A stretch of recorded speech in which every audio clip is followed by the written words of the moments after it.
Super. Est-ce que vous voyez ce que je vois en ce moment? Parfait. Ça, c'est en train de charger. Donc, bonjour, mon nom c'est Samuel Descoteaux-Fréchette. Donc, je suis urbaniste, je travaille à l'Arpan. Je vais vous présenter le titre. A l'air pas très sexy. Je vous propose quand même quelque chose de dynamique, je vous promets. Donc, urbanisme et logement abordable. Donc, évidemment, je prêche pour ma paroisse. Je suis urbaniste. Il y a énormément d'outils qui permettent de développer le logement abordable. Au Québec, on l'utilise très peu, mais de plus en plus. Donc, je vous présente l'Arpan. On est une brochette de 5 professionnels dans le milieu de l'aménagement et l'urbanisme. L'Arpan, c'est un peu une bébite spéciale dans l'espace de l'urbanisme, étant donné qu'on est à but non lucratif. Donc, ça nous permet de faire des mandats, notamment de recherche. Donc, à l'Arpan, on se spécialise beaucoup dans le logement abordable. On développe des boîtes à outils pour des municipalités qui veulent développer du logement abordable. Et on a travaillé aussi beaucoup sur les unités d'adaptation accessoires. Donc, ce que je vous propose dans la présentation, c'est d'avoir une partie sur les logements abordables et par la suite, on va vraiment plus aborder le côté UHA, étant donné que tout ça, c'est dans le spectre de l'abordabilité résidentielle au Québec. Donc, l'abordabilité résidentielle au Québec, la situation qu'on retrouve un peu partout, que ce soit en ville, en campagne ou en banlieue, c'est qu'on assiste à une spéculation foncière assez importante en ce moment. Je pense qu'on a tous saisi qu'à différents niveaux, il y a quelque chose qui se passe. Il y a aussi une certaine hausse, parfois incontrôlée, des loyers. Et il y a aussi un aspect éphémère des impacts de certains programmes. Donc, on se rend compte, par exemple, comme Accès Condo ou certains programmes de premiers acheteurs font en sorte qu'effectivement, ça devient abordable pour les premiers acheteurs, mais que par la suite, cette unité-là, elle revient sur le marché immobilier, souvent à des prix très élevés. Donc, on voit que c'est éphémère, souvent, malgré les efforts. Et il y a des enjeux résidentiels que Mijanou a abordés qui sont vraiment propres à des régions rurales au Québec. Par exemple, l'état des logements qui est souvent problématique. La diversité des types de logements, c'est problématique dans le sens où on veut souvent avoir une certaine rétention pour les familles, les personnes aînées et les travailleurs, notamment saisonniers.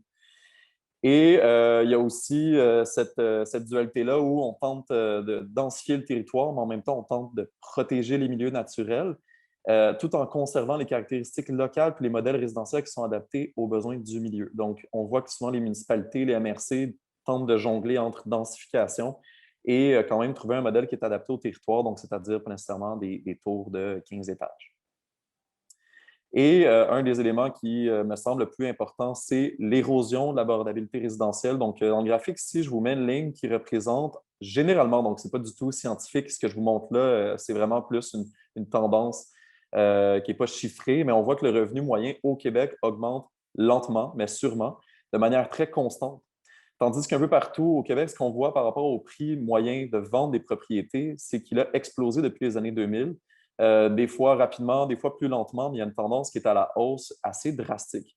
Donc, cet écart-là, c'est l'érosion d'abordabilité, puisque dans les années 2000, le revenu moyen était beaucoup plus proche d'un prix moyen de vente de propriété, tandis qu'aujourd'hui, cet écart-là, il est énorme. Et ça se traduit de plusieurs manières, notamment le temps nécessaire à l'accumulation de la mise de fonds.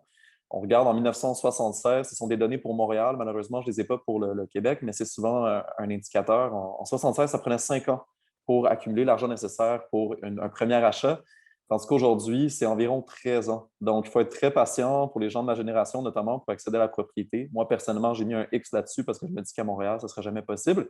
Et au Québec, malgré tout, on est quand même bien positionné, étant donné que si on regarde aujourd'hui, à Toronto, c'est 20 ans, à Vancouver, 27 ans, donc aussi bien dire une vie pour avoir accès à une propriété. Autre chose, même les paiements hypothécaires mensuels moyens ont augmenté. Souvent quelque chose que, par exemple, mes parents me disent, oui, mais toi, les maisons sont chères, mais les taux d'intérêt sont très bas. Nous, dans notre temps, les taux d'intérêt étaient très élevés. Oui, effectivement, papa, maman, j'ai goût de leur dire, sauf que vous, en dollars constants, vous payez environ, à l'époque, 1479 par mois, tandis que nous, c'est 1615. Donc, les taux sont effectivement plus bas, mais la propriété, les prix ont tellement explosé que dans les faits, on paye plus cher. Ça fait poser un peu la question, donc, c'est quoi la pérennité pour le logement abordable tel qu'on le connaît aujourd'hui? Effectivement, il y a quelques années à peine, c'était moins cher de se loger à Montréal, à Gatineau, que dans des villes de très petite taille en Ontario ou en Colombie-Britannique. Et ces prix-là ont complètement changé dans les dernières années, étant donné qu'il y a un boom dans l'immobilier, notamment proche des grands centres. Donc, dans la MRC de colline de l'Outaouais, on voit qu'il y a quand même un certain impact dû à la proximité avec Gatineau. Donc, le portrait change, notamment par rapport à l'abordabilité. Et c'est ce qui m'amène au terme de logement perpétuellement abordable. Donc, le logement perpétuellement abordable, c'est un logement qui est hors marché, qui est non spéculatif. La plupart d'entre vous connaissez très bien cette notion-là, étant donné que vous travaillez dans des GRT ou des tables de quartier ou autres groupes citoyens. Et ça se fait autant sous la forme locative que la forme de propriété privée. C'est ça qui est intéressant parce que souvent, dans l'imaginaire collectif, on se dit, ah, logement abordable, c'est des logements sociaux. Il n'y a pas que logements sociaux, il y a des logements communautaires, il y a des logements coopératifs, mais il y a aussi des logements perpétuellement abordables qui se font sous la forme d'accès à la propriété. Je vais l'aborder avec vous. Par logement perpétuellement abordable, c'est ce qu'on entend en fait par abordabilité perpétuelle. C'est le caractère abordable qui va s'inscrire dans le temps. Donc, ce qui fait en sorte qu'on le construit, il est abordable, il est sous le marché, mais dans 100 ans, quand on se retrouve encore avec ce logement-là, il est toujours abordable et c'est principalement grâce à sa structure juridique, que ce soit à but non lucratif. Parce qu'on l'a vu, des appartements à Montréal qui étaient jugés comme étant abordables, aujourd'hui ne le sont plus, étant donné que ça fait partie du marché de l'immobilier, l'offre, la demande, ce qui commande à des changements qui peuvent être drastiques. Tandis qu'un logement social, communautaire, une coop, ne sont pas dictés par les lois de l'offre et la demande du marché. Donc, ce qui fait en sorte qu'on arrive à une abordabilité qui pourra rester 100 ans. Je vous montre ici deux projets parce que le logement social, il faut le déconstruire, le logement communautaire aussi. Ça a beaucoup changé aujourd'hui. On retrouve des formes qui sont très adaptées à tous les types de territoires, mais aussi il y a des projets qui gagnent des prix d'architecture. Donc, ce n'est pas parce qu'on est dans du logement abordable qu'il faut absolument qu'on soit dans une tour de béton de 50 étages. Au contraire, les modèles ont beaucoup évolué. Je vous montre ici deux projets, dont un à Saint-Bruno-de-Montarville sur la rive sud. Saint-Bruno-de-Montarville, il faut le dire, c'est quand même une ville avec très haut niveau de vie et de revenus. Donc, il y a des logements coopératifs. C'est un choix qui a été fait, puis je pense que c'est très inspirant. Où on se situe au Québec par rapport à ailleurs? Donc, la part du logement perpétuellement abordable au Québec, c'est environ 4,1 %. On est malgré tout la figure de proue en Amérique du Nord. Donc, si on se compare aux États-Unis ou au Canada, c'est un chiffre qui est relativement élevé. Cependant, qu'on se tourne vers, donc, le Canada, c'est 3,7. Quand on se tourne vers les pays européens, on se rend compte finalement qu'on a peut-être des croûtes à manger. Donc, en Allemagne, on parle de 14 des logements qui sont perpétuellement abordables. En Suède, 22 aux Pays-Bas, 40 et même à Vienne, la ville de Vienne en Autriche, 60 Donc, vous voyez que si vous marchez dans les rues de Vienne, il y a plus d'une chance sur deux que vous croisiez quelqu'un qui habite dans un logement social, communautaire, une coopérative, malgré le fait que la ville de Vienne est une des villes où la qualité de vie est la plus élevée en Europe. Donc, on voit que l'abordabilité résidentielle perpétuelle va souvent de pair avec une certaine qualité de vie. À Vienne, notamment, les nouveaux projets immobiliers doivent obligatoirement intégrer 2 tiers des logements abordables. Et donc, vous voyez, c'est quand même une ville, mais aux Pays-Bas, en Suède, on va retrouver ce logement abordable-là dans les régions, pas seulement urbaines, mais aussi suburbaines et rurales. Donc, des fois, on se promène dans des tout petits villages, puis on se rend compte que, pouf, le tiers des logements vont être de formule perpétuellement abordables. Je vous présente quelques modèles qu'on peut juger non spéculatifs, donc vous les connaissez bien parfois. Les modèles que je vous montre sont parfois peu adaptés à des territoires, des plus petits villages ou des territoires ruraux. Bon, par exemple, les propriétés parapubliques qu'on connaît le mieux, les logements sociaux de l'État. Deux projets ici, un à Montréal, un à Longueuil. Donc, vous voyez, c'est des densités souvent qui sont plus élevées, des projets plus importants en termes de nombre d'unités. Mais il y a aussi quelque chose qui a pris de plus en plus sa place au Québec, les OBNL qui vont développer du logement communautaire. Je vous montre ici un logement qui a été développé par Interloge et c'est à Sainte-Adèle. Donc là, la photo est comme étirée, c'est la seule que j'ai, je suis désolé. Vous voyez, c'est dans des territoires qui sont près des couverts forestiers. Il y a beaucoup d'espace qui a été alloué au cours, à la verdure dans ce projet-là. 3 étages avec les fameux toits en pente qu'on peut retrouver dans ce secteur-là. Donc, un projet qui est quand même approprié pour des régions un peu moins urbanisées. Je vous montre ici un projet à Trois-Rivières développé par l'OBNL, l'Utile, qui est somme toute quand même 2, 3, 4 étages, mais qui est en voie de gagner des concours d'architecture. Et finalement, un des projets pour lesquels on travaille, la GRTQ, le réseau Bon Voisinage, qui nous a engagés pour les accompagner dans un projet qui développe en ce moment de logements communautaires pour personnes aînées, avec vraiment un milieu de vie complet, des activités, des cafés possiblement, donc des espaces collectifs importants. Et ça, c'est un projet qui, selon moi, va vraiment être une très belle vitrine pour le logement communautaire au Québec. Les coopératives d'habitation, bien connues, un troisième modèle. On en a beaucoup au Québec et c'est un magnifique navire même de récupération d'éléments patrimoniaux. Je vous montre ici sur la rue Parc à Montréal, un bâtiment qui était vraiment délabré dans les années 70, qui a été récupéré par une coopérative pour le transformer en coopérative résidentielle. Et puis aujourd'hui, quand on se promène sur Parc, les gens ont souvent l'impression que c'est du condominium de luxe, mais finalement, il y a une plaque devant qui dit que c'est une coopérative. Donc, on voit que c'est, par le modèle, une bonne manière de récupérer des éléments patrimoniaux et c'est ce qu'on voit aussi de plus en plus en région. Des églises ou des anciennes fermes qui vont être récupérées par ce modèle-là. Je montre les fameuses maisons de ville ici à Saint-Bruno-de-Montarville. Un très beau modèle parce que quand on se promène en voiture là, on ne sait absolument pas que c'est des coopératives. On a plutôt l'impression d'être encore dans un quartier cossu de Saint-Bruno. Donc, un très beau modèle aussi. La propriété à capitalisation partagée, quelque chose qui est très peu connu, mais qui fait de plus en plus sa place dans le monde du logement abordable, c'est vraiment l'accès à la propriété dont je vous parlais tout à l'heure. Donc, le concept, il est assez simple. C'est une entreprise, là, c'est une entreprise à but non lucratif. Il y en a une au Québec qui s'appelle Vivacité. Elle investit la mise de fonds. Donc, il y a beaucoup de gens qui pourraient se payer une hypothèque, mais qui n'ont pas la mise de fonds. Donc, ils doivent attendre 5, 10 ans pour pouvoir acheter. C'est un problème. Donc, en fait, ce que Vivacité propose, c'est OK, on va construire un projet de logement. On va mettre la mise de fonds pour vous, donc 20. Vous pouvez déménager. Donc, vous allez chercher l'hypothèque de 80. Vous achetez l'unité qui est à vous. Vous en faites ce que vous voulez. Vous pouvez la rénover. Vous pouvez la revendre. Cependant, pendant le temps que vous l'avez, évidemment, il y a une plus-value qui s'ajoute. Donc, souvent, l'immobilier prend de la valeur. Donc, l'unité que vous avez achetée, elle est à vous, elle prend de la valeur. Et à la revente, cependant, vous récupérez votre hypothèque. Nous, on récupère la mise de fonds qu'on avait mis. Donc, Vivacité récupère la mise de fonds. Et pour pouvoir un peu refléter le fait que Vivacité a mis la mise de fonds, bien, le ménage qui a acheté, lui, il va récolter 25 de la plus-value, tandis que Vivacité va récolter 75 de la plus-value pour pouvoir construire d'autres projets et octroyer des mises de fonds pour d'autres ménages. Donc, l'idée ici, c'est que ça ne correspond pas à tout le monde, évidemment, mais ça correspond à beaucoup de monde. Quand je regarde autour de moi des gens qui pourraient se payer l'hypothèque, mais qui ne pourraient jamais se payer la mise de fonds, ce modèle-là est vraiment intéressant, d'autant plus que c'est quand même de l'accès à la propriété. Donc, au Québec, il faut quand même se poser la question, c'est qui développe la majorité du logement abordable? On parle, nous, à l'intérieur de l'ARPA, on parle des promoteurs solidaires, c'est-à-dire les OBNL, GRT, regroupements citoyens qui, de par leur mission, vont développer du logement abordable non spéculatif, puis dans une perspective non lucrative. Il faut aider absolument ces promoteurs-là. Ils ne sont pas là pour faire de l'argent, ils sont là pour développer du logement abordable. Et ça, on le retrouve dans presque tous les plans d'urbanisme des municipalités au Québec, l'idée d'offrir du logement plus abordable aux citoyens.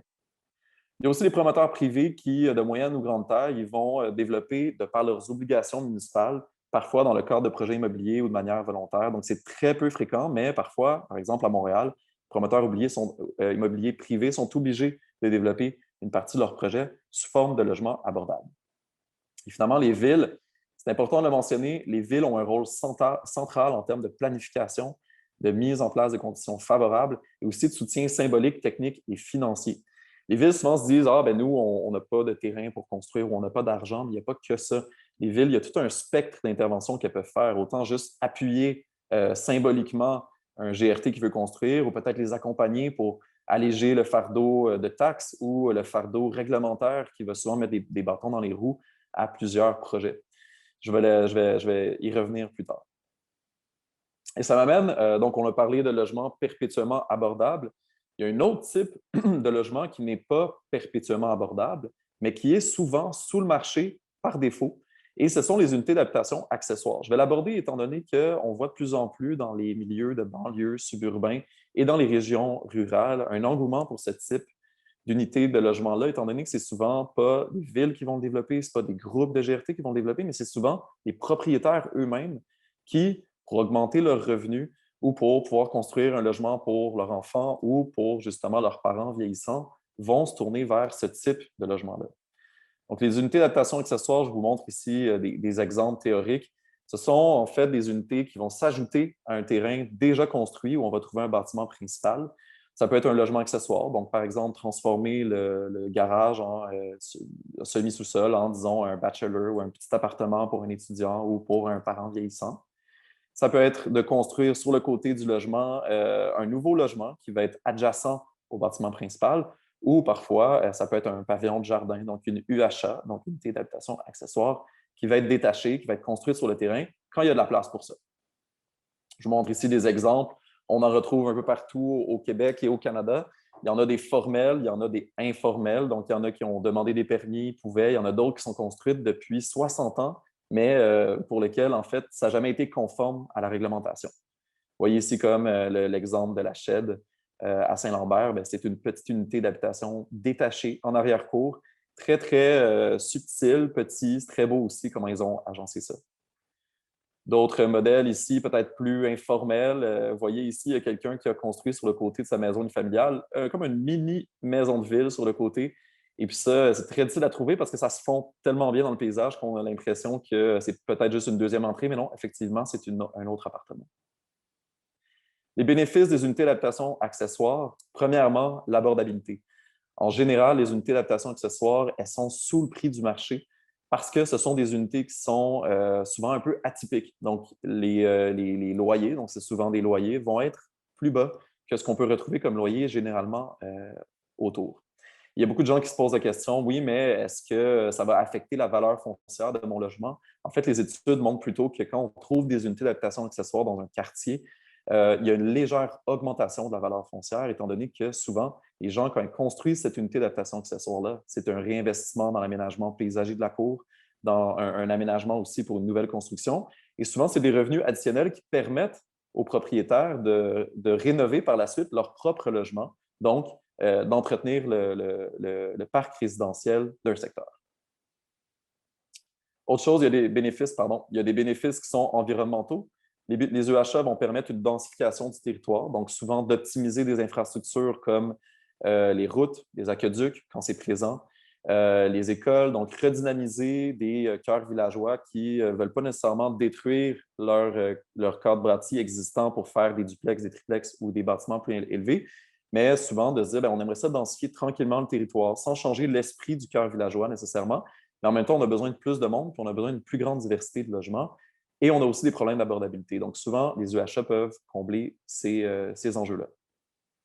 Il y a des bénéfices économiques aussi. Quand on parle d'EHA, on ajoute une valeur foncière sur un terrain. Donc, il y a une certaine captation foncière qui peut être faite. Vous voyez ici, on a fait une fiche d'exemple. Par exemple, une UHA qui serait construite sur un terrain comme ça peut représenter pour une municipalité un ajout de 2 000 de taxes en revenus de taxes. Donc, ce n'est pas énorme, mais quand on se dit, bon, peut-être qu'il pourrait en avoir 3 sur 100 bâtiments, bien là, on voyait que les chiffres augmentent.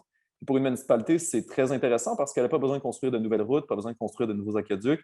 Il n'y a pas d'étalement urbain. Elle consolide ses territoires, mais elle augmente les taxes.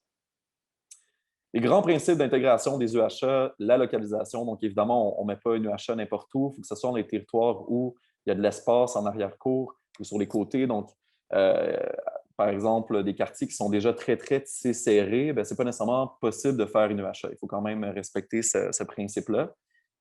Il y a aussi des principes architecturaux, donc il faut une insertion qui est harmonieuse, de taille réduite. L'EHA, elle est toujours accessoire à un bâtiment principal. Ce n'est pas de construire un bâtiment de même taille, mais vraiment quelque chose qui est souvent plus petit. Pour le respect de la vie privée, donc toujours d'orienter la fenestration, les portes d'entrée pour éviter de déranger les voisins autour. C'est vraiment un principe de base. Il faut que l'EHA s'intègre en ayant le moins d'externalités négatives possible. Donc, vous voyez ici, les fenêtres ont été orientées de telle manière que les voisins ne vont pas voir à l'intérieur de l'HA et donc on limite les incompatibilités potentielles.